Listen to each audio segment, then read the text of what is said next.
2억 원을 굴려서 수익이 나도 세금이 0원이다. 바로 정부가 새로 추진하는 ISA인데요. 그런데 이상하죠? 이렇게 좋아 보이는 통장을 두고 한쪽에선 반드시 백지화해야 한다는 목소리가 터져나오고 있습니다. 야당의 안철수 의원은 개미 투자자의 계좌를 침탈하는 독소조항이라고까지 했는데요. 세금 0원의 축복이냐, 숨겨진 독소조항이냐. 정부가 추진하는 이 ISA, 명과 암을 오늘 하나하나 뜯어보려고 합니다. 먼저 명의 되어주는 좋은 점부터 살펴볼게요.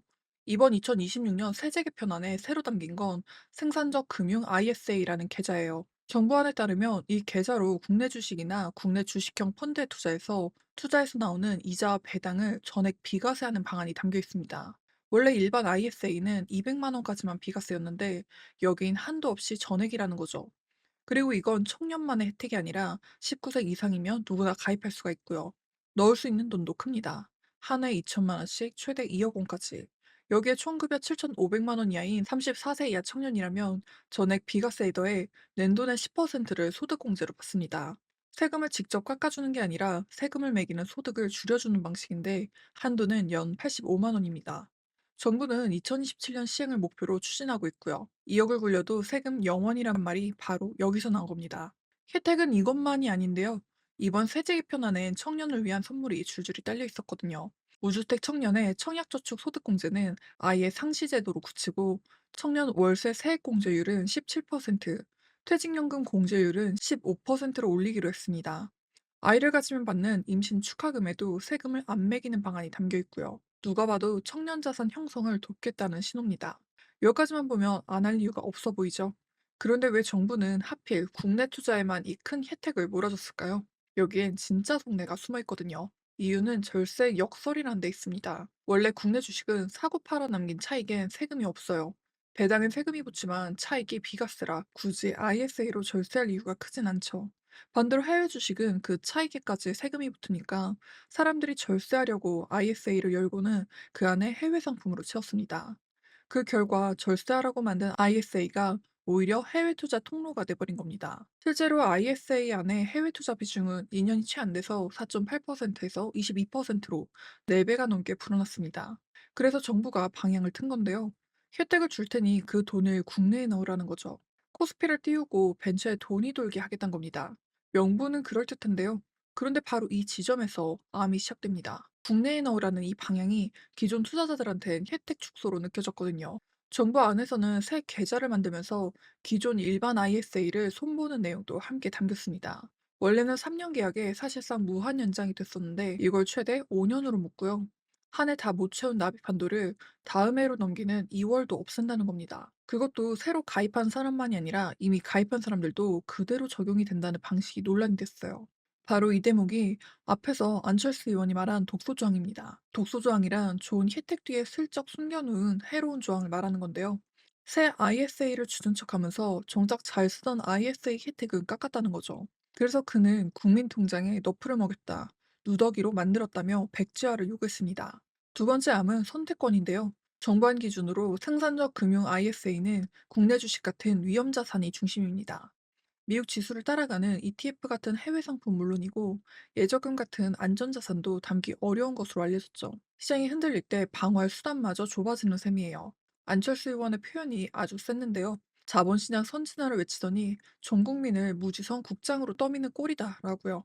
여기에서 국장은 국내 주식시장을 말하는데요.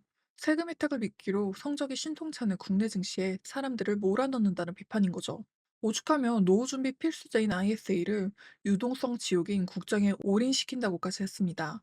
비교도 뼈아픕니다. 옆 나라 일본은 새 제도로 미국 ETF나 해외 종목까지 담을 수 있게 오히려 선택권을 넓혔거든요. 우리는 정반대로 국내로 가두는 방향인 겁니다.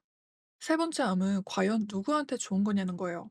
비과세 한도를 없애 전액 세금을 안 매기면 결국 돈을 많이 넣을 수 있는 사람이 가장 크게 법니다. 그런데 지금 ISA 가입자 한 명이 넣은 돈은 평균 약 700만 원이에요.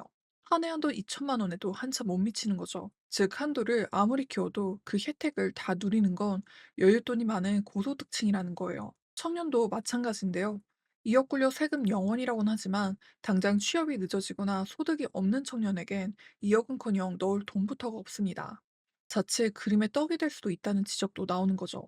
그럼 정부는 뭐라고 할까요? 반박도 들어봐야 공정하니까요. 정부는 혜택을 깎은 게 아니라 구조를 정비한 것이라고 하고 있습니다. 기존 ISA의 핵심인 비과세 혜택과 낮은 세율, 가입 대상은 그대로 두고 2월과 계약 기간만 손본다는 거죠.